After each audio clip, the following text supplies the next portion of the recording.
네, 오늘 여러분과 같이 다시 시작하는 게 막막하고 두려울 때라는 제목으로 하나님 말씀 증거하도록 하겠습니다. 네, 어디서부터 어떻게 시작해야 될지 참 막막할 때가 있죠. 무너져버린 계획, 깨져버린 관계, 삶의 정말 우리를 압박하는 그런 현실, 아무 엄두가 나지 않을 때가 있습니다.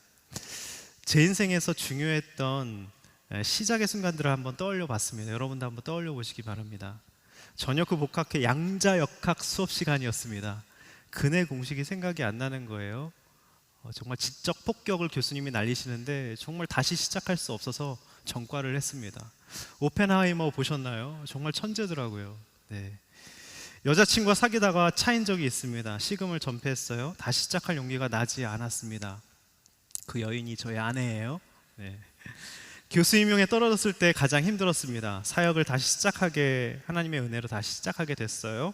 내가 잘 해낼 수 있을까? 여러분, 처음에 직장에 취직하고 입사하면 얼마나 떨립니까? 저도 떨렸습니다. 이 나이에 과연 잘 해낼 수 있을까? 두려웠습니다. 오늘 본문의 노아의 현실도 그랬습니다. 방주에서 나와 마주대한 현실은 너무나도 참혹했어요. 1년 동안 물이 휩쓸고 간 자리는 황폐함 그 자체였습니다. 그런데 막막하고 두려운 바로 그때 하나님이 노아에게 찾아오셔서 복을 주시며 말씀해 주시고 위로해 주시고 다시 일으켜 세워주시고 그 다시 시작함 가운데 하나님이 함께 하시죠. 여러분, 오늘 우리도요, 현실이 그렇지 않습니까? 황폐합니다. 절망스럽습니다. 나 혼자 힘으로는 도저히 일어날 수가 없습니다. 저도 겪어봐서 너무 잘 압니다. 여러분, 다시 시작할 수 있습니다. 오늘 하나님을 만나고 하나님을 붙들면 여러분 다시 시작할 수 있는 것입니다. 자, 다시 시작하려면 첫 번째로 복을 붙들어야 합니다. 뭐라고요? 복을 붙들어야 합니다. 복을 붙들어야 합니다.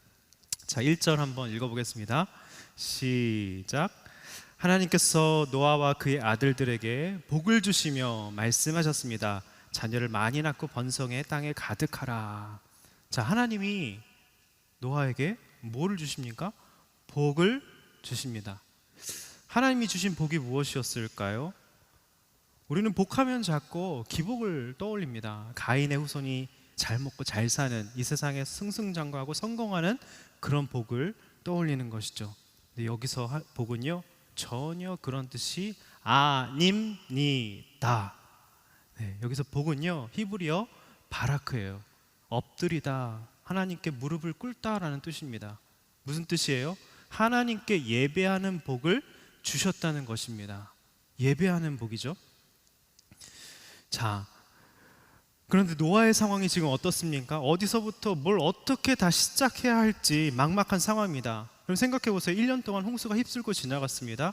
모든 생명체는 싹, 여러분, 불보다 물이 무서운 거 아시죠? 아무 생명체가 없습니다. 황폐하고 적막하고 처참했습니다. 자기 스스로 아무것도 할 수 없는 상황이었어요. 방주에서 나와서 예배를 드리긴 했는데 뭔가 막막하고 어찌할 수 없는 상황에 있었다는 것이죠. 노아가 오직 할 수 있는 것이라곤 여호와의 이름을 부르면서 예배하는 것뿐이었습니다. 여러분, 한 원로 목사님이 고난에 대해서 이렇게 말씀하시더라고요. 사실 노아도 굉장한 지금 고난이잖아요. 막막하고 어떻게 뭘 해야 될지 모르는 고난 가운데 있었습니다. 그 원로 목사님이 이렇게 얘기하시더라고요. 우리 인생에서 도망갈 데가 없다는 걸 인정해야 합니다. 괴로워하십시오. 비명을 지르십시오. 그것밖에 할 게 없습니다. 비명을 지르는 이유는 죽지 않고 견디겠다는 표시입니다. 눈물이 흘렀어요. 참 맞다. 울면 죽지 않습니다. 운다는 게 상하고 통회하는 심령으로 주님 앞에 예배하는 것이잖아요. 울면 다시 시작할 수 있습니다, 여러분. 운다든가 비명을 지른다든가 괴로워한다는 건 견디는 겁니다. 인생은 수동적으로 끌려가는 것입니다. 맞죠? 우리는 피동형인 존재입니다. 하나님이 우리의 삶을 이끌고 가시는 것이죠. 우리가 하는 일보다 하나님이 우리에게 하는 일이 훨씬 더 많습니다. 아무 걱정 없는 게 복이 아닙니다. 그건 무생물이죠. 고난이 오면 사람은 생각하기 시작합니다. 생각은 의미와 가치에 관한 어떤 의욕입니다. 정말 맞지 않습니까, 여러분? 고난이 올 때야 우린 비로소 하나님이 누구시지? 하나님 나에게 뭘 원하고 계시지? 비로소 생각하게 되고 하나님만을 붙들기 시작합니다. 노아처럼요. 그리고 바라크 엎드리고 무릎을 꿇고 예배하기 시작하는 것이죠. 여러분, 노아처럼 여러분의 마주대한 현실이 막막하고 황폐하고 처참합니까? 하나님 알고 계세요. 여러분의 모든 현실을 다 아십니다. 하나님 여러분 사랑하십니다. 하나님의 형상대로 모양대로 지음받은 하나님의 아들, 딸이기 때문에 하나님 다 아십니다. 고난을 통해서 더 본질적인 것을 붙들게 하시려는 것이죠. 여러분, 그 상황 가운데 하나님께 예배하십시오. 엎드리십시오. 하나님을 찾으십시오. 항상 예배가 키입니다. 예배 없는 시작은 불가능해요. 예배하면 하나님이 우리 인생 가운데 의미와 가치에 관한 어떤 의욕을 우리의 영혼 가운데 불러 일으키신다는 것이죠. 할렐루야. 오늘 기도하고 예배하고 하나님께 부르짖을 때 여러분들의 무기력함이 주님의 의욕으로 바뀔 줄 믿습니다. 아멘. 자, 그럼 예배할 때 주시는 복은 구체적으로 뭘까요? 1절에 나와 있습니다. 세 가지 특징이 나오고 있어요. 1절 한번 띄워주시기 바랍니다. 첫 번째로 자녀를 많이 낳고의 축복이에요. 영어로는 fruitful입니다. fruitful. 예수님이 난 포도나무여 너희는 가지니, 그죠? 너희가 나를 떠나서는 아무 열매도 맺을 수 없다. 요한복음에서 말씀하셨습니다. 중요한 건 여러분 삶에 열매가 있습니까, 없습니까? 중요한 건요, 여러분이 예수님의 그 가지에 붙어 있느냐 아니냐입니다. 붙어 있기만 하면 열매는 저절로 맺는 것이죠. 그것이 fruitful입니다. 생명을 낳고의 영적인 의미인 것이죠. 여러분 삶에 주님 가지에 잘 붙어 있기만 하면 승진의 열매, 합격의 열매, 관계의 열매, 결혼의 열매, 프로젝트의 열매를 주실 줄 믿습니다. 이럴 땐 아멘 크게 하시는 거예요. 아멘. 주실 줄 믿습니다. 아멘. 자, 두 번째 복이 뭐예요? 번성해. 번성. 영어로는 multiply입니다. 좋은 땅에 떨어진 씨가 어떻죠? 30배, 60배, 100배, multiply, 배가가 되었습니다. 하나님은 째째하지 않으세요, 여러분. 하나님 째째하신 분이 아니에요. 하나님은요, 우리 인간이 주는 복과 비교 불가입니다. 하나님은 여러분의 인생에 배가하길 원하세요. 여러분의 삶의 질을, 여러분의 삶의 모든 것들을 배가하고 30배, 60배, 100배로 넘치도록 주시는 분이십니다. 할렐루야. 아멘. 자, 세 번째 복이 뭔가요? 가득하라입니다. 가득하라. 영어로는 fill, fullness. 내 잔이 넘치나이다. 시편 23편 아시죠? 내가 원수의 목전에서도 주님께서 내게 기름 부어 상을 베푸시고 내 잔이 넘치나이다. 다윗의 고백이지 않습니까? 내 잔이 흘러 넘쳐서, 내 배에 생수의 강이 흘러 넘쳐서 차서 내 주변까지, 가족에게, 직장 동료에게, 우리 공동체 순원들에게 차고서 넘쳐서 흘러가는 것입니다. 여러분, 바가지 긁는 소리 나면 안 됩니다. 옆 사람 보세요. 바가지 긁는 소리 나는지, 벅벅, 아니면 그냥 물이 막 용서숨 치는지 얼굴에 쓰여 있습니다. 네, 할렐루야. 다 넘치시는 것 같아요. 할렐루야. 자, 한 지체가 있었어요. 최근 큐티 말씀으로 자기 삶을 해석하고 바라크의 복을 누리면서 엄청 얼굴이 환해지고 밝아져서 지나갈 때마다 막 박수치면서 하이파이브 하면서 다니는데요. 사실 그동안 가족의 아픔과 교회에서 받은 상처로 인생이 해석이 안 됐습니다. 그래서 얼굴이 너무나도 힘든 표정이었어요. 그래서 직장 생활도 다 연결되어 있죠. 우리의 삶은 다 연결되었습니다. 직장 생활도 너무 힘든 겁니다. 괜히 사람들 눈치 보면서 막 쪽노릇하게 되고 자기가 왜 그런지도 모르고, 그렇죠. 우리는 내가 왜 힘든지 모르고 왜 그런지 나도 모릅니다. 말씀이 뚫고 들어와야 내가 왜 그런지 그 혈로의 근원, 원인을 알고 내 인생을 해석할 수 있는 것이죠. 그런데 이 지체가 말씀을 통해서 주님을 정말 뜨겁게 새롭게 만났어요. 관절과 골수를 찔러 쪼개는 말씀이 막 말씀 보는 게 너무 좋대요. 생수의 강이 막 흘러 넘쳐, 차고도 흘러 넘쳤어요. 얼굴이 너무 밝아지고 얼마나 말씀을 사모하는지 모릅니다. 얼마 전에 말씀을 해석한 그 모든 그 아픔들을 순장인데 순원들에게 다 오픈하면서 다 나눈 거예요. 순원들에게 큰 은혜가 임했습니다. 자신의 아픔과 상처가 이렇게 쓰임받게 되어서 너무 기쁘단 말을 누굴 통해서 전해 듣게 되었습니다. 여러분, 이것이 바로 열매 맺는 프루풀한 신앙생활, 배가 되는 멀티플라이 하는 신앙생활, 그리고 feel fullness 가득 차는 신앙생활인 것입니다. 여러분, 이렇게 신앙생활 하고 계신가요? 여러분, 신앙생활 재밌으세요? 옆 사람에게 물어보겠습니다. 재밌으십니까? 재밌습니다. 억지로 하고 있어요. 얼굴에 써 있습니다. 이런 신앙생활, 재밌고 역동적이고 막 용서슴치는 여러분 신앙생활 되시기를 바랍니다. 할렐루야, 아멘. 자, 그런데 예배드리면 당장 달라지면 얼마나 좋아요. 기도하고 예배드리고 무릎 꿇고 하나님 앞에 납작 엎드려서 하나님, 주님밖에 없습니다 그랬는데 변화는 당장 오지 않습니다. 시간이 걸려요. 시간이 걸립니다. 바로 달라진 게 아니에요. 황폐한 땅에 갑자기 먹을 게 짠! 여러분, 직장에 짠! 배우자 짠! 바로바로 주시는 것이 아닙니다. 시간이 걸립니다. 황폐한 땅에 갑자기 변한 게 아니에요. 방주에 저장해둔 양식도 이미 다 떨어진 상태였습니다. 여러분, 신앙생활을 할 때 우리도 항상 이 기간이 고비입니다. 하나님이 약속 주시고 예배했을 때 뭔가 충만함이 있는데 그것이 이루어지기까지 시차가 있죠. 이 시차 가운데 필요한 것이 무엇인지 아십니까? 신뢰입니다. 믿음이죠. 하나님은 그 시간 동안에 우리가의 믿음이 하나님을 신뢰하는 것이 어느 정도인지 가늠을 하신다는 것입니다. 하나님은 우리에게 신뢰를 요구하세요. 여러분, 주님 신뢰하십니까? 아멘. 신뢰하시기 바랍니다. 하나님 시공간을 초월하신 분이에요. 과거, 현재, 시공간, 미래 시공간이 초월하시면 이미 약속해 주셨으면 이미 이루어진 겁니다. 그죠?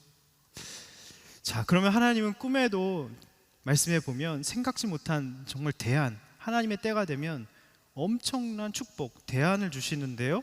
어떤 대안입니까? 3절에 나와 있습니다. 3절 한번 보겠습니다. 3절 시작. 살아있어 움직이는 모든 것들이 너희의 양식이 될 것이다. 푸른 채소와 같이 이 모든 것을 너희에게 주었다. 여러분, 이제까지 채식을 했습니다. 근데 갑자기 하나님이 방주에 있는 그 짐승들, 살아 움직이는 모든 것들 육식해도 된다라고 갑자기 대안을 주신 겁니다. 깜짝 놀랐을 거예요. 왜냐하면 그들 머릿속에는 동물들을 먹는다는 생각 자체가 없었습니다. 하나님 확 지경을 열어주시고 볼 걸 보게 하시고 대안을 가르쳐 주시죠. 자, 어떤 하나님인가요? 먼저 그의 나라와 의를 구하면, 예배를 드리면, 하나님께 꿇어 엎드리면 우리에게 필요한 것들을 채워주시는 분입니다. 여러분, 당장 필요한 게 뭡니까? 돈입니까? 능력입니까? 프로젝트를 잘하고 싶은 역량입니까? 사람을 잘 사귀고 싶으십니까? 내 집 마련하고 싶으세요? 이런 필요한 게 무엇입니까?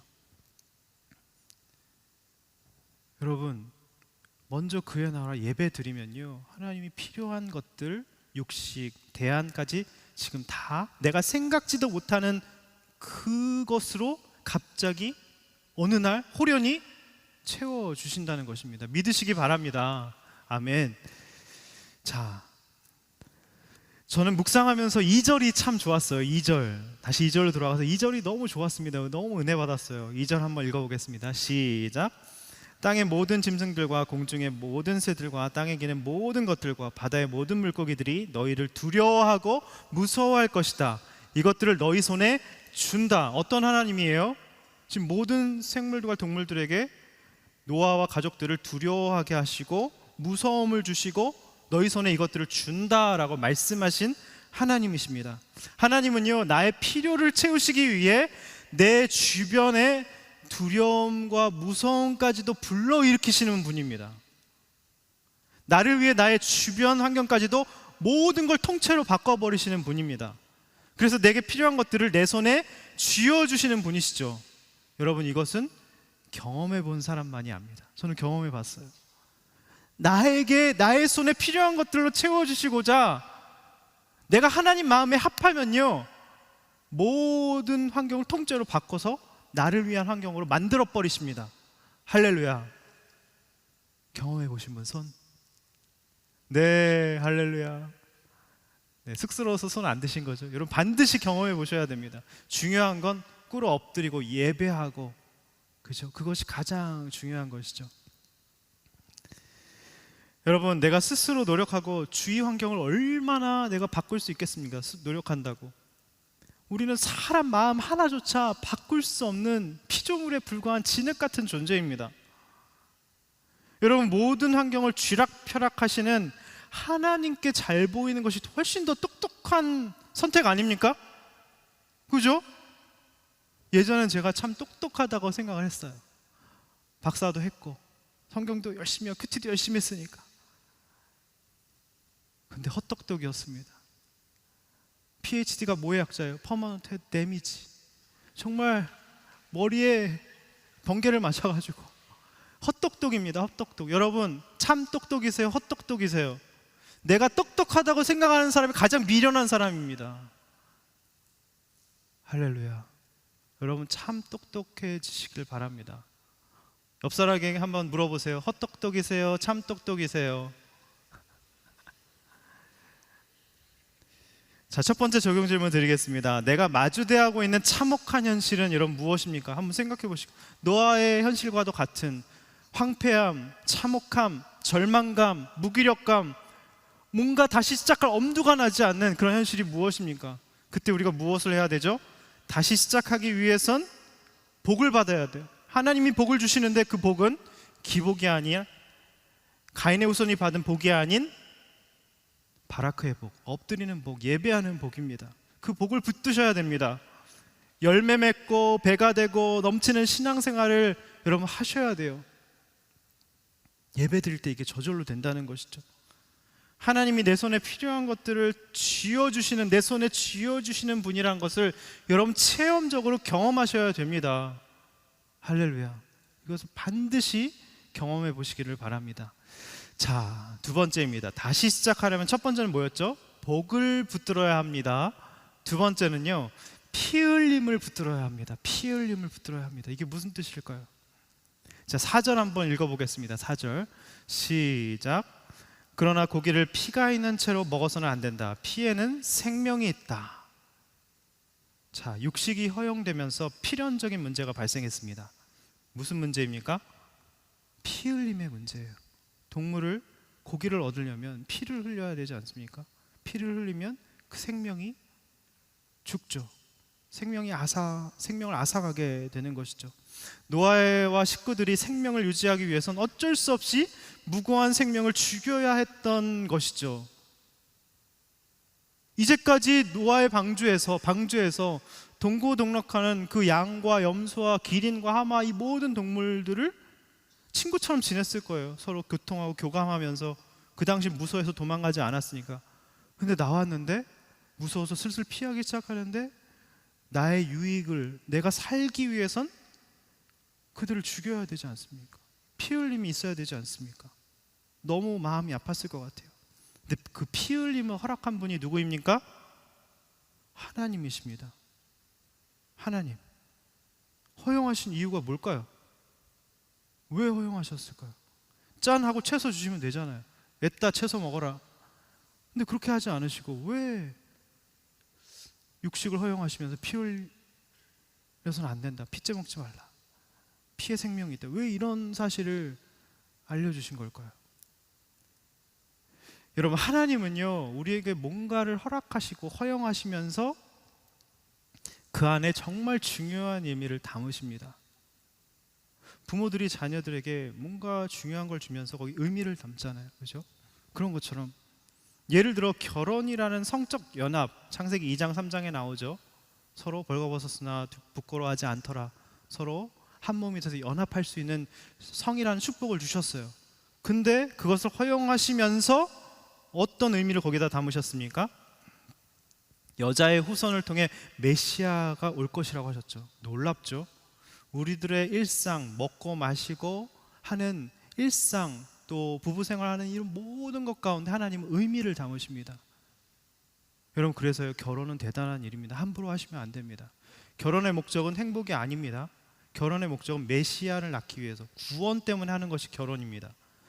행복하려고 결혼하면요, 불행해집니다. 근데 구원 때문에 하면, 거룩 때문에 하면 행복은 저절로 쫓아옵니다. 할렐루야. 이해가 안 되시는 것 같아요. 결혼의 목적이 행복이 아닙니다. 구원입니다. 자, 그럼 하나님이 육식 피 흘림을 허락하시면서 그 안에 담으신 중요한 구원의 의미는 뭘까요?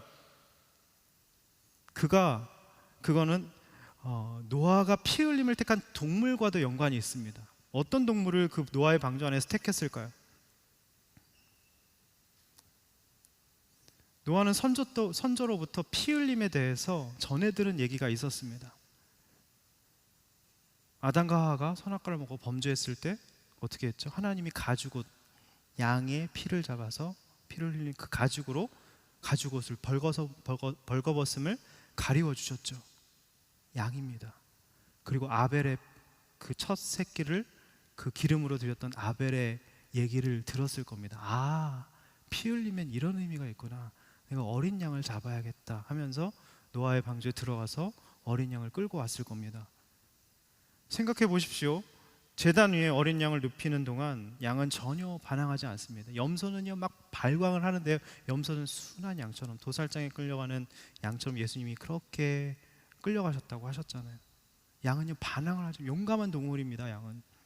그리고 목 동맥을 날카로운 칼로 베자 진홍빛, 선홍빛 액체가 콸콸콸콸 쏟아져 나왔어요. 피를 다 뺐습니다. 그 광경을 노아와 가족들이 숨죽여 보면서 무슨 생각을 했을까요, 여러분? 장차 피 흘림으로 자신들을 구속할 언젠가 오실 메시아, 영원한 생명을 주신 메시아를 믿음으로 바라보았을 것입니다. 아, 메시아가 오셔서 우리를 죄로부터 구원하고, 에덴 동산에서 쫓겨났잖아요. 영원한 생명 빼앗겼잖아요. 가시가 엉겅퀴가 나는 이 땅에서 수고와 노동의 그 벌을 주셨잖아요. 그러면서 영원한 생명을 바라보면서 그 어린 양을 보면서 메시아를 믿음으로 바라봤을 것입니다. 그리고 자신들도 이 어린 양처럼 누군가의 생명을 살리기 위해, 아, 나도 희생적인 삶을 120년 동안 그렇게 묵묵하게 방주를 지었던 것처럼 내가 여전한 방식으로 잘 살아야겠다라는 다짐을 했을 것입니다. 어떤 분의 식사 기도를 들은 적이 있어요. 들어보세요. 이 식탁 위에 있는 음식은 저 멀리 태양에서부터 오는 햇빛과 농부의 수많은 수고와 유통업자들의 노력과 더운 날 주방에서 뜨거운 불을 만지면서 음식을 해주시는 분들의 정성이 들어 있습니다. 그래서 이 음식은 단순한 음식이 아닌 우주와 사람들의 종합 선물 세트와 같습니다. 이 음식을 먹고 마실 때마다 깨어있는 마음으로 삶에 감사하게 도와주십시오. 울림이 있죠? 여러분, 식사하실 때 어떻게 기도하십니까? 아멘. 그리고 바로 먹지 않습니까? 네, 뭔가 좀 울림이 있는 기도를 좀 내면으로 한번 해보시기 바랍니다.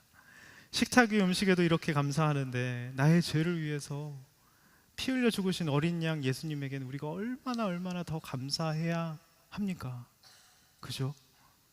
근데 우린 이 피 흘림의 의미를 잊은 채 항상 비본질을 붙들고 살아갑니다. 나의 성공, 자아의 확장, 자존심, 커리어, 욕심, 나의 재미, 취향, 사치, 당근. 그게 나쁘다는 뜻은 아니에요. 하면서 계속해서 점점 쾌락의 강도를 높여갑니다. 사치의 강도를 높여갑니다. 그러면 필연적으로 누군가는 피를 철철 흘리게 되어 있어요. 내가 그렇게 쾌락적으로 향락적으로 나의 자아를 위해서만 살면요, 가족은, 내 주위의 사람들은 피를 철철 흘리게 되어 있습니다. 이 자본주의 양육강식의 시대의 비극적인 현실이죠. 그러면서도 우리는 양심의 가책이 전혀 없이 뭐 다 그런 거지 뭐. 카인의 후손들 저렇게 잘 먹고 잘 사는데 예수 믿어도 잘 돼야지, 나 성공해야지. 교회 와서도 세상의 논리가 교회에 들어옵니다. 순회 들어옵니다. 여러분 요즘에 기사 보십시오. 죄다 그 피를 철철 흘리는 얘기입니다. 보면 볼수록 가슴이 너무 아픕니다. 자, 5절 6절 한번 읽어보겠습니다. 5절 6절 시작. 너희가 생명의 피를 흘리면 반드시 값을 치를 것이다. 그것이 짐승이면 그 짐승에게 그 피에 대해 값을 치를 것이며, 사람이 같은 사람의 피를 흘리게 하면 그 사람에게도 그 피에 대해 값을 치를 것이다. 6절 하나님께서 자기의 형상대로 사람을 만드셨기 때문에 누구든지 사람의 피를 흘리면 사람에게 피 흘림을 당할 것이다. 이게 무슨 뜻인가요?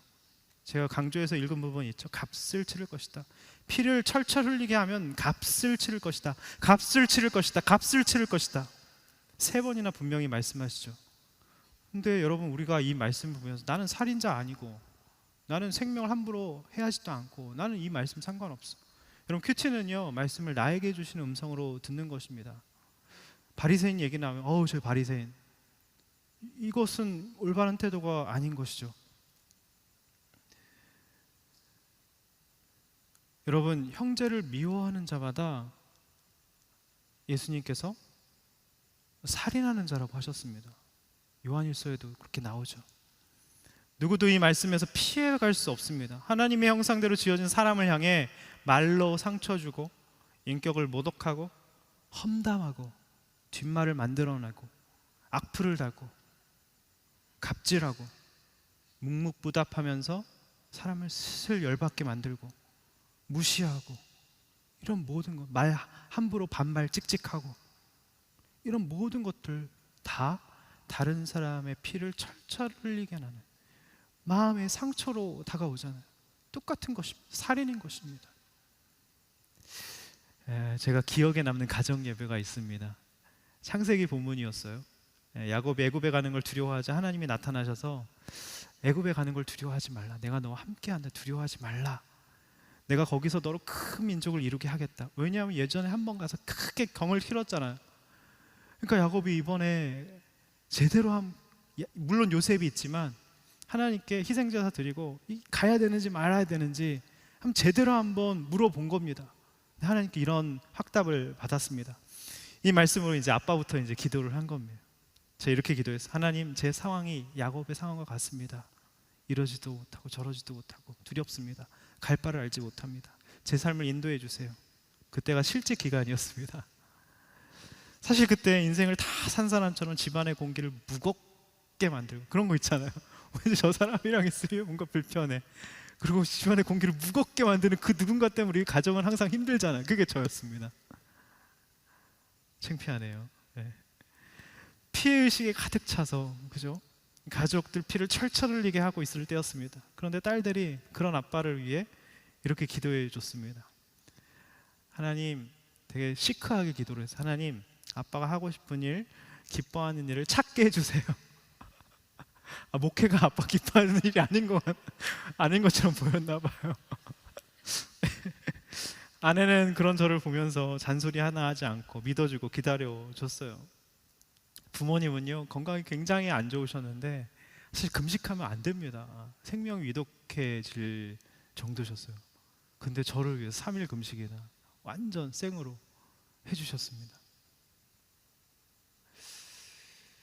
온 가족이 저 하나 살리기 위해서 피를 철철 흘리고 있었던 것이죠. 여러분, 가족들의 피 흘림이 있었기 때문에, 그리고 나 같은 죄인, 버러지 같은 인간을 다시 고쳐서 쓰시려는 하나님의 그 예수 그리스도의 피 묻은 십자가의 보혈의 피가 있었기 때문에 제가 여기 다시 서 있는 것입니다. 지금 여러분 여기 앉아 있어서 예배 드릴 수 있고 지금 이렇게 번듯하게 살 수 있는 것은요, 누군가의 피 흘림이 있기 때문입니다. 가족의 피 흘림, 순장님의 피 흘림, 누군가의 피 흘림이 있기 때문입니다. 나는 내 스스로 해냈어. 헛똑똑입니다. 나는 누군가의 피 흘림, 예수님의 피 흘림으로 내가 여기 있지. 참 똑똑인 것이죠. 두 번째 적용 질문 드리겠습니다. 요즘 내가 피를 철철 흘리게 만드는 사람은 누구입니까? 반대로 날 위해 피 흘려준 사람은 누구입니까? 내 생명을 위해 피 흘려 죽으신 어린 양 예수님에게 얼마나 감격하고 감동하고 감사하면서 여러분 살고 계십니까? 그 감격이 없으면요, 신앙의 바로미터예요. 예수님의 보혈 주의 보혈 능력이 있도다. 주의 피 믿으오. 정말 그거에 대한 간격이 없으면요, 그럼 신앙생활은요 죽은 것이나 마찬가지입니다. 자, 이제 마지막입니다. 첫 번째가 뭐겠죠? 복을 붙들어야 다시 시작할 수 있습니다. 두 번째는 피 흘림을 붙들어야 된다고요. 세 번째는 약속을 붙들어야 다시 시작할 수 있습니다. 약속을 붙들어야 다시 시작할 수 있습니다. 자, 8절에서 11절 한번 읽어보도록 하겠습니다. 다 같이 한번 읽어볼게요. 시작. 그리고 하나님께서 노아와 그와 함께 있던 그의 아들들에게 말씀하셨습니다. 보라, 내가 너희와 너희 뒤에 올 너희의 자손과 언약을 세운다. 또한 너희와 함께 있던 모든 생물들, 곧 너희와 함께 있던 새와 가축과 모든 짐승들, 들짐승들, 방주에서 나온 땅의 모든 생물들과 언약을 세운다. 내가 너희와 언약을 세워 다시는 모든 육체가 홍수로 인해 멸절되지 않을 것이며 다시는 이 땅을 멸망시키는 홍수가 없을 것이다. 제가 강조해서 읽었죠. 언약을 세운다, 언약을 세운다, 언약을 세운다. 영어로는 covenant, 쉬운 말로는 promise, 약속입니다. 약속. 하나님이 노아에게 뭘 주셨죠? 약속입니다. 홍수가 와서 폐허가 돼버렸어요. 그러니까 얼마나 마음에 상처가 있겠습니까? 트라우마가 있었겠습니까? 또 이런 일이 벌어지면 어떡하지? 아비규환이 되는 그 모든 사람들이 처참하게 죽어가는 그 모든 광경을 여러분 봤다고 생각해 보십시오. 트라우마 아니겠습니까? 먹구름만 껴도 이제 모든 대기에 있는 모든 공창에 물이 쏟아졌잖아요. 물의 샘이 터지고 이제 오존층이 사라진 겁니다. 이제 대륙권 대기가 이제 대류 현상이 나타나기 시작한 거예요. 그래서 먹구름만 끼면 두려워 떨었을 겁니다. 또 심판 오는 거 아니야? 우리가 그러잖아요. 트라우마가 뭐예요? 너무 끔찍한 현장을 목도하면 정신적 외상을 입어서 외상후 스트레스 장애처럼 어떤 동일한 상황만 되면 호흡이 가빠지고 그리고 심장이 떨리고 죽을 것 같고, 그게 트라우마 아닙니까? 노아에게 바로 그것이 있었다는 것이죠. 우리와 너무 똑같지 않습니까? 노아가. 근데 하나님이 약속을 주시죠. 약속을. 그래서 몇 번이나 너에게 약속한다. 무슨 약속이에요? 다시는 홍수로 이제 먹구름이 껴도 놀라지 마. 홍수로 심판하지 않겠다. 절대로 그런 일은 없을 거야. 트라우마 괜찮아. 이제 그런 일은 없을 거야.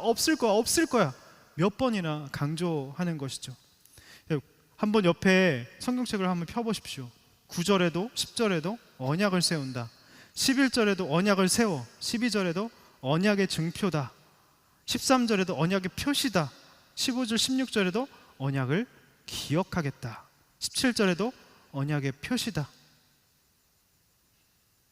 반복하는 이유를 아시겠죠? 그만큼 두려움이 컸기 때문입니다. 여러분, 하나님은요 여러분의 두려움을 너무나도 트라우마와 상처, 외상 후 스트레스 장애와 두려움과 불안과 그 모든 것을 너무 잘 아시고 두려워하지 마. 내가 너 지켜줄게. 내가 너의 삶을 인도할게. 널 보호해줄게. 널 지켜줄게. 내가 참으로 오른손으로 너를 붙들 거야. 걱정하지 마. 물 가운데 불 가운데 다닐지라도 침몰치 않고 사르지 않는 놀라운 내 능력으로 너를 장중 가운데 붙들 거야. 계속해서 말씀하시는 겁니다. 여러분, 약속 붙들면요 다시 시작할 수 있습니다. 약속 붙들지 않아서 여러분 다시 시작하지 못하는 겁니다. 예배가 제대로 서어지지 않고 복의 개념이 잘못되어 있고 약속을 붙들지 않고, 약속 붙든다는 건 큐티하는 겁니다. 오늘 나에게 주신 말씀을 약속으로 붙드는 것이죠. 그런 거 없이 다시 시작하겠다고요? 가인의 후손의 복 받아서 뭐 하시게요? 헛똑똑입니다. 결국에 홍수 심판으로 다 죽었습니다. 결국 예수 믿지 않고 약속 붙들지 않으면 다 심판받습니다. 여러분, 여러분의 두려움, 트라우마, 불안, 이런 모든 것들, 요즘에 정신과 병원이 정말 문정성시를 이루잖아요. 또 가는 것이 또 요즘에는 또 문화가 됐습니다. 좋은 현상이에요. 쉬쉬하지 않고 가서 상담받고, 그건 너무 좋은 현상이지만 우리가 기도하고 하나님 붙들고 약속 붙들면요, 사실 제가 겪어보니까 성령 충만하고요, 약속 붙들고 예배 잘 드리면요, 하나님 고쳐주십니다. 하나님 고쳐주세요. 제가 경험을 해봐서 압니다. 근데 난 안 돼, 난 틀렸어. 약속 붙들지 않고 내 감정을 묵상합니다. 자기 연민으로 난 이래서 안 돼, 비관하면서 지금 상황을 난 그럴 수밖에 없었어 합리화하면서 자꾸 우울을 묵상하는 거죠. 계속 우울 묵상하다 보면 진짜 더 우울해집니다. 그럴수록 예배에 더 올인하고 몸을 움직이고 햇빛도 쐬고 산책도 하고 누워있으면 앉아보고 앉아있으면 일어나보고 일어나 보면 한번 뛰어보고 아웃리치도 가보고. 여러분, 우울에 빠져 계시지 마십시오. 그건 불신앙입니다. 신세 한탄 하지 마십시오. 여러분, 오늘 이 약속 붙들면 다시 시작할 수 있다고. 분명히 너 다시 할 수 있어, 일어설 수 있어, 내가 널 보호해주고 지켜줄게 약속해 주셨잖아요. 그 믿고 기도하고 울부짖으면 정신적인 질병도 치료해 주십니다. 할렐루야, 아멘. 사실 얼마나 힘듭니까? 저도 경험해봐서 압니다. 기도해도 안 되고 때론 약도 먹어보고. 근데 하나님 붙들면 되더라고요. 여러분, 사실 그때 아내가 좀 도와주고 기도해주고 가족들이 나의 어려움을 토로하고 다 들어줬어요. 가족들이. 그럼 중요한 게 뭐냐면요, 여러분의 문제를 숨기지 말고 내 상황이 이렇다고 가족에게, 지체에게 도와달라고 토로하는 것도 믿음입니다. 숨기지 마세요. 숨기는 건 하나님의 방법이 아니에요. 숨기면 더 곪습니다. 최근에 이슈가 된 그 사건도 가족이 모르고 있잖아요. 약도 안 먹어요. 여러분, 그래서 양육도 받으시고 순회도 가시고 그냥 나홀로 신앙으로 그냥 왔다 가시면요, 신앙의 진보가 없습니다. 반드시 순회 가셔서 내 문제가 이렇다고 토로하시고 진단 받으시고 기도 받으시고 같이 울부짖으셔야 됩니다. 나홀로 신앙은 절대 신앙이 자라지 않습니다. 오늘 혹시 그런 분 계시다면 새가족 오셔서 등록하시고 순회 꼭 가시기 바랍니다. 여러분, 도움을 요청했다는 것은요, 이미 치유가 시작된 겁니다. 빛 가운데 드러낸 것이고 나 도와달라고 울부짖는 것이지 않습니까? 제가 그래서 살았습니다. 여러분, 그렇게 이타적으로 살고 순장도 한번 해보세요. 정신과 의사들이 이런 얘기 많이 해요. 가서 이타적으로 살고 다른 사람을 도와보라고. 그 우울이 싹 달아납니다. 내가 누군가를 도울 수 있다고? 막 그러면서 살아나기 시작합니다. 나의 존재감, 자존감이 막 세워지기 시작합니다. 열매 맺고 배가 되고 넘쳐오르는 신앙생활이 정말 됩니다. 제가 장담합니다. 그래도 불안하죠. 여전히 불안하죠. 그래서 어떤 증표를 주세요, 하나님이. 어떤 증표죠? 어떤 증표죠? 무지개입니다. 무지개. 무지개에 어떤 의미가 있을까요? 여러분, 놀라운 비밀이 무지개에 숨겨져 있습니다. 첫 번째로 무지개는요, 활입니다. 레인보우, 활. 히브리어로 캐셔트예요. 근데 활이 어디를 향했어? 관역이 어디예요? 하늘입니다. 하나님이 자기 자신에게 관역을 향해서 활을 쏘신다는 의미입니다. 무슨 뜻이에요? 하나님이 자기의 사랑하는 독생자 아들 이 땅에 보내셔서 죽이셨어요. 자기 자신의 목숨을 내어준 것입니다. 너희들 너무 사랑해서 내가 사랑하고 지키고 보호해 줄 테니까 제발 나에게로 돌아와. 내 아들을 죽기까지 그래서 십자가에 달리게 할 테니까 나에게 돌아오는 하나님의 처절한 외침이십니다. 두 번째로 무지개는 구름 속에 나타납니다. 이게 무슨 뜻이에요? 한번 말씀을 한번 읽어보겠습니다. 무지개가 만들어지는 조건 여러분 아시죠? 물방울이 있어야 되고요, 구름이 있어야 됩니다. 그리고 반대쪽에는 햇빛이 있어야 돼요. 햇빛이 비칠 때 반사돼서 무지개가 영롱하게 나타나는 것이지 않습니까? 자, 한번 13절 14절 읽어보겠습니다. 13절 14절 시작. 내가 구름 속에 내 무지개를 두었으니 그것이 나와 땅 사이에 세우는 언약의 표시가 될 것이다. 14절. 내가 땅 위에 구름을 일으켜서 그 속에 무지개가 나타낼 때. 여러분, 성경에서 구름은요, 고난과 하나님의 임재를 상징합니다. 구름이 우리를 덮으면 어떻습니까? 깜깜합니다. 앞이 보이지 않습니다. 두렵고 떨립니다. 그때 우리는 하나님 앞에 절로 엎드러지게 되죠. 하나님, 절 도와주세요. 저는 죄인입니다. 전 아무것도 할 수 없습니다. 구름이 고난이죠. 우리 인생의 구름으로, 고난으로 확 덮으십니다. 근데 그때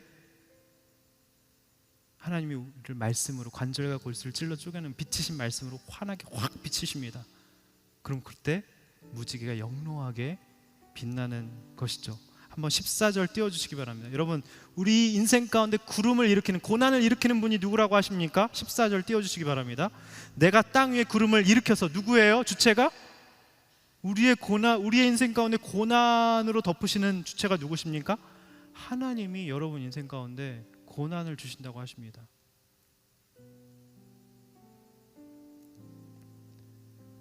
여러분, 왜 고난을 덮으실까요? 사람이 떡으로만 살 게 아니라 하나님이 주시는 말씀으로 살아갈 것임이라, 이 말씀을 깨닫게 하시기 위해서.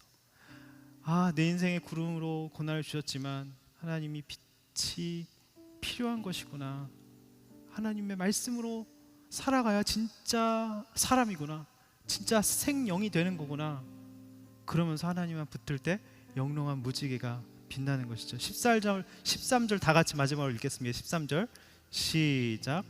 내가 구름 속에 내 무지개를 두었으니 그것이 나와 땅 사이에 세우는 언약의 표시가 될 것이다. 무지개가 무엇입니까? 하나님이 우리에게 주시는 언약의 표시입니다. 그 표시가 뭐예요? 예수님이죠. 예수님. 우리 영혼에 이 표시만 있으면 코끝에서 우리의 호흡이 끝나는 그날 우리는 다시 시작할 수 있고 다시 살 수 있고 영생을 얻는다는 뜻입니다. 한 자매의 이야기예요. 할머니가 불교 신자인데 의식은 없으신데 오늘 내일 하신다고 다급하게 연락이 왔습니다. 귀는 열려 계시다고. 그래서 전화로 예수님을 전하고 영접 기도를 정말 간절한 마음으로 따라 하시겠습니다. 전화를 끊자마자 자매가 누워있는 할머니 사진을 보내줬는데 정말 절로 기도가 나왔습니다. 여러분, 영혼이 구원되냐 안 되냐, 생과 사의 갈림길은 무엇이 결정합니까? 언약의 표시인 예수님이 우리에게 있냐 없냐로 갈리는 것이죠. 여러분, 반드시 붙들어야 될 언약, 약속은요, 예수님이라는 것입니다. 여러분, 예수님 붙들어야 다시 살아날 수 있고 시작할 수 있고 승리할 수 있습니다. 말씀을 맺겠습니다. 다시 시작하려면 첫 번째로 복을 붙들어야 되고요, 둘째로 피 흘림을 붙들어야 되고, 셋째로 약속을 붙들어야 됩니다. 오늘 이 찬양 부르면서 주님 앞에 찬양과 기도하며 하나님, 내가 주님만 붙들겠습니다 라는 마음으로 나가길 원합니다. 슬픈 마음 있는 자, 슬픈 마음 있는 자, 눈과 영혼 병든 자, 누구든지 부르시오. 예수 이름 부르시오. 그 이름을 믿는 자, 그 이름을 부르는 자, 그가 어떤 사람이든 그는 구원 얻으리니. 슬픈 마음 있는 자, 몸과 영혼 병든 자, 누구든지 부르시오. 여러분, 예수 이름을 부르시기 바랍니다. 부르시오.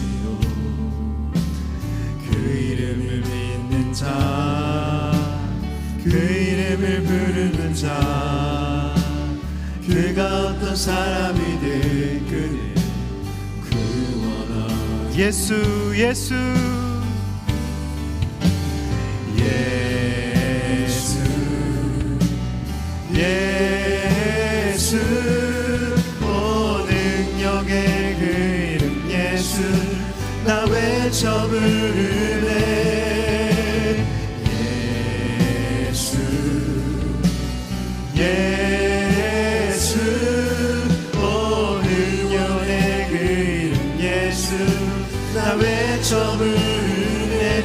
예수 그리스도. 다시 한번 고백하겠습니다. 슬픈 마음 있는 자, 마음 있는 자, 몸과 영혼 병든 자, 누구든지 부르시오. 예수 이름 부르시오.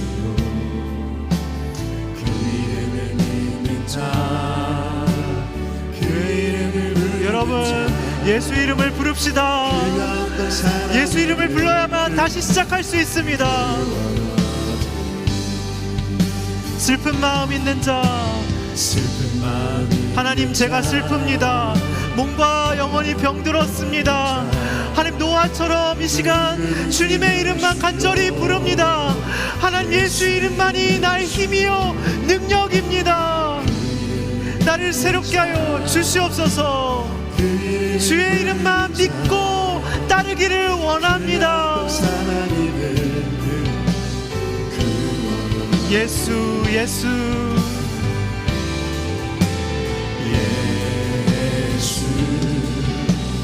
예수 오 능력의 그 이름 예수 나 외쳐 부르네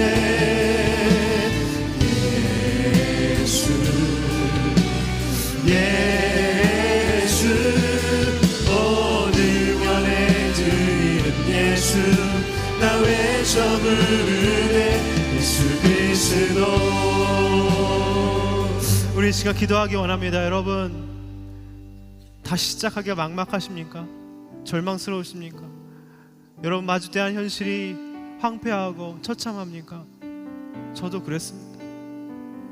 그때 할 수 있는 것이라곤 주님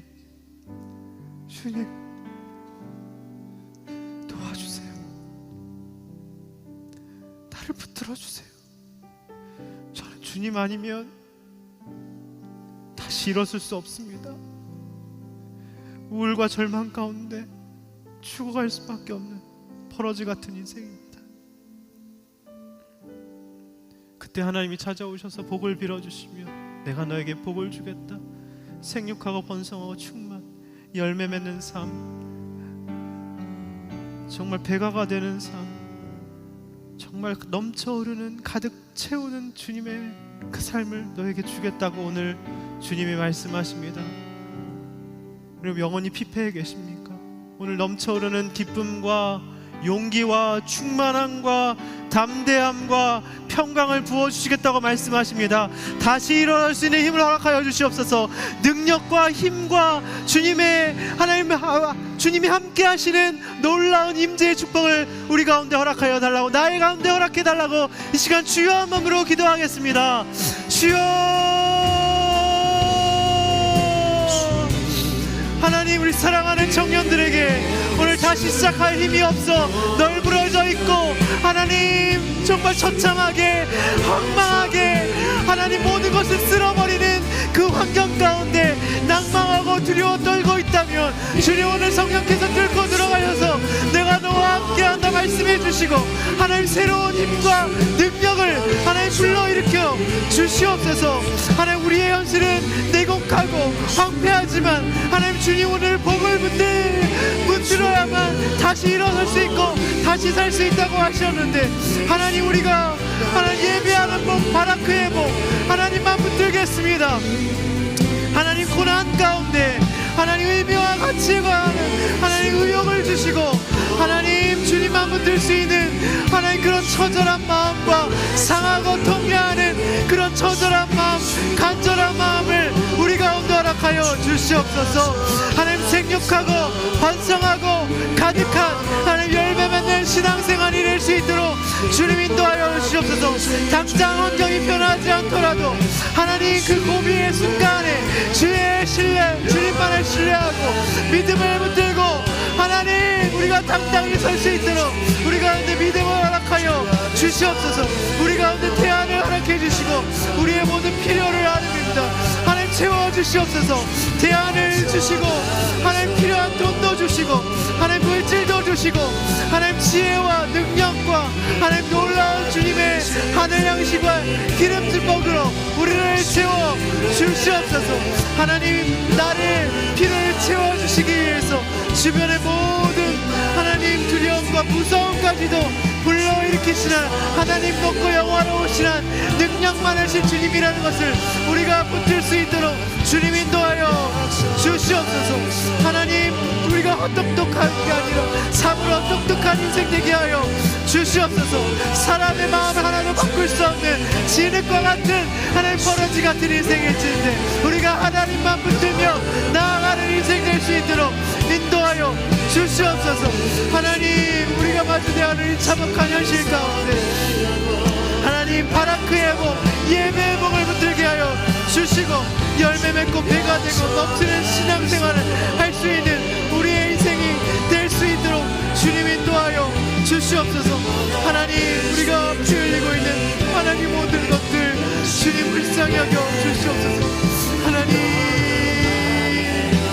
하나님, 하나님.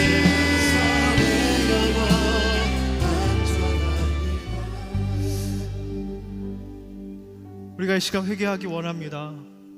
피본질을 붙든 채 나의 성공과 자존심과 커리어와 자부심과 욕심과 쾌락을 위해 다른 사람, 가족의 또 지체의 피를 철철 흘리게 하면서도 아무런 양심의 가책도 느끼지 않는 나의 화인 맞은 이 양심을 주님 불쌍히 여겨 주시옵, 갈아엎어 주시옵소서.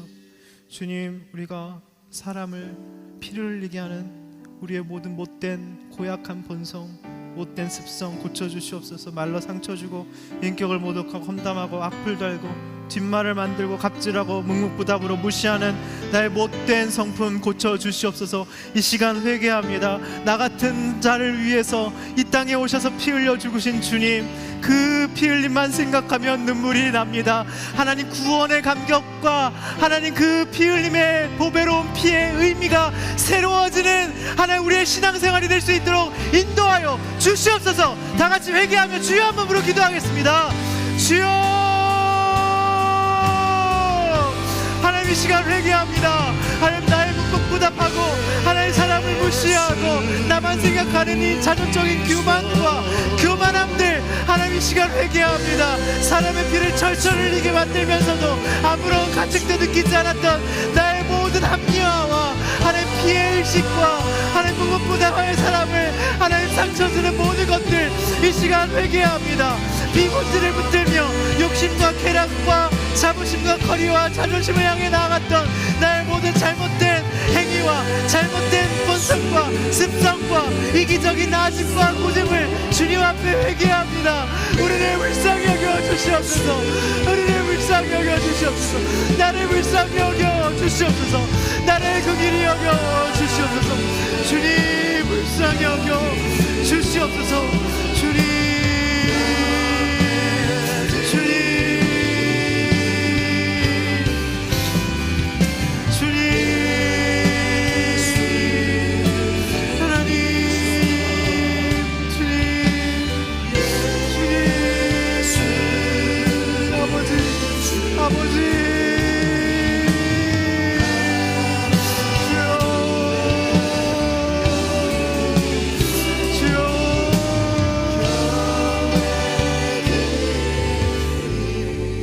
우리 시간 마지막으로 기도하기 원합니다. 여러분 두려우십니까? 불안과 초조함과 무기력과 정신적인 고통으로 남모른 아픔과 고통 가운데 계십니까? 주님 오늘 아신다고 하십니다. 내가 너를 지켜주고 보호하고 내 의로운 손으로 붙들어주고 일으켜 세워준다고 오늘 분명히 약속해 주셨습니다. 믿음은 약속을 믿는 것입니다. 약을 먹는다고 하나님 그렇게 치료를 받는, 물론 그것도 중요하지만 근본적인 영혼의 치료는 주님이 하시는 것입니다. 여러분 약속을 붙들고 일어나시기 바랍니다. 오늘 주님이 약속하십니다. 이 시대가 너무나도 피폐해져 가고 황폐해져 가고 있습니다. 마음에 병과 아픔이 없는 사람이 없습니다. 이 시간 주님 앞에 다 일어나기 원합니다. 주님, 제가 주님 영혼이 피폐합니다. 병들어 있습니다.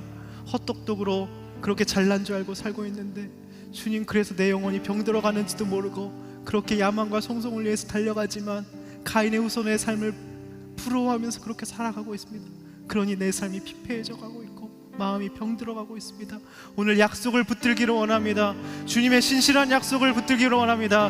나의 모든 병든 부분들 고쳐주시옵소서. 정신적인 아픔, 모든 꼬여있던 관계, 막혀있던 관계, 나의 모든 질병들, 아픔들, 하나님 상처들, 모든 하나님 그 어그러진 것들 주님 예수 그리스도의 보혈의 피로 하나님 나를 만져주시고 깨끗게 하여 주시고 하나님 다시 일어날 수 있는 용기를 허락하여 주시옵소서. 다같이 주여 한 번 부르고 다같이 일어나서서 주님 앞에 기도하며 나아가시겠습니다. 주여, 하나님, 우리가 주님 앞에 일어났습니다. 하나님, 우리의 마음이 아프고 병들어 있고 하나님 무엇을 위해 살아가는지도 모르고 이기적인 자아와 욕심과 성공을 향해서 눈먼 채 달려가는 담에서 놀라거나 단정하진 하나님, 그렇게 사울처럼 하나님 강박을 알지 못하고 향방을 알지 못하고 우리가 그렇게 미비하게 살아가고 있습니다. 우리를 고쳐주시옵소서. 우리의 아픔을 하나님, 병든 부분을 고쳐주시옵소서. 약속을 해주신다고 그 약속을 믿습니다. 하나님, 성령 충만하게 하여 주시고 다시 일으켜 세워 주시옵소서. 주님, 우리의 모든 지체들을 하나님, 일어난 지체들을 하나님 보배로운 그리스도의 보혈의 피로 덮어주시고 하나님, 이제는 지나갔으니 새로운 시대옵니다. 하나님, 동에서 서에서 먼 것처럼 고쳐주시고 낫게 하여 주시고 새롭게 하여 주시고 다시 일어날 수 있는 힘을 허락하여 주시옵소서. 하나님, 우리의 영혼이 살아나게 하여 주시옵소서. 우리의 영혼이 다시 일어나게 하여 주시옵소서.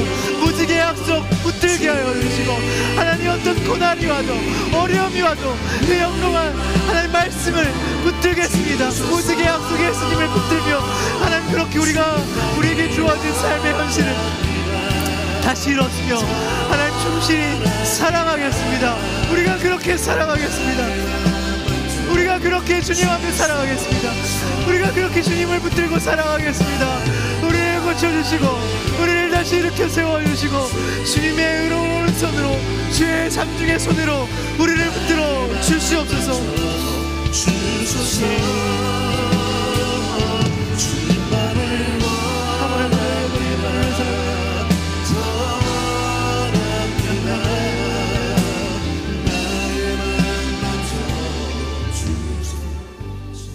하나님, 어디서부터 무엇을 어떻게 시작해야 될지 모르는 우리의 영혼의 피폐함을 주님 아시죠? 막막하고 두렵고 어떻게 살아야 될지, 어떻게 시작해야 될지, 어디서부터 시작해야 될지 모르는 우리의 연약함, 부족함 주님 다 아시죠? 주님, 그래서 우리가 주님 앞에 일어났습니다. 가인의 후손의 복을 바라는 것이 아니라 바라크의 복, 예배의 복을 바라고 하나님이 너무 좋아서 사랑해서 그렇게 살고 싶어서 오늘 노아처럼 살고 싶어서 결단으로 일어났습니다. 주님의 피 흘림의 의미를 늘 되새기며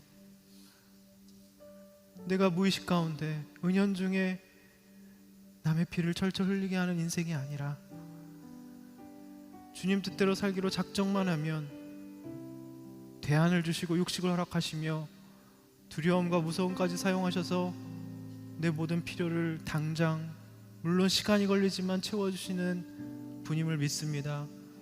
돈이 필요합니다. 배우자가 필요합니다. 프로젝트를 잘 해내기 위한 능력이 필요합니다.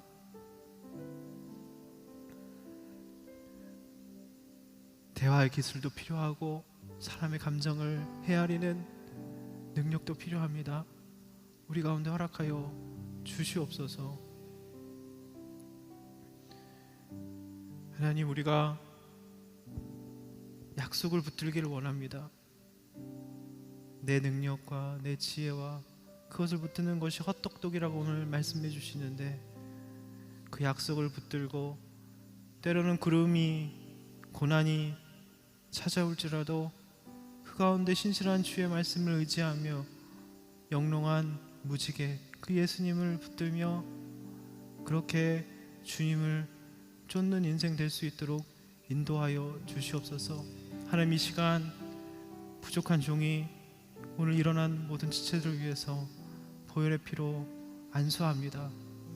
주님, 모든 질병과 마음의 질병과 영혼의 피폐함, 육신의 질병 고쳐주시옵소서. 낫게 하여 주시옵소서. 보혈의 피로 여호와 라파의 하나님께서 치유하여 주시옵소서. 살아날 지어다, 깨끗게 될 지어다. 영원히 살아나면 우리의 육신도 회복될 줄 믿습니다. 우리를 붙들어 주시옵소서. 감사드리오며 예수님의 이름으로 기도드립니다. 아멘. 우리 하나님께 영광의 박수 올려드리겠습니다.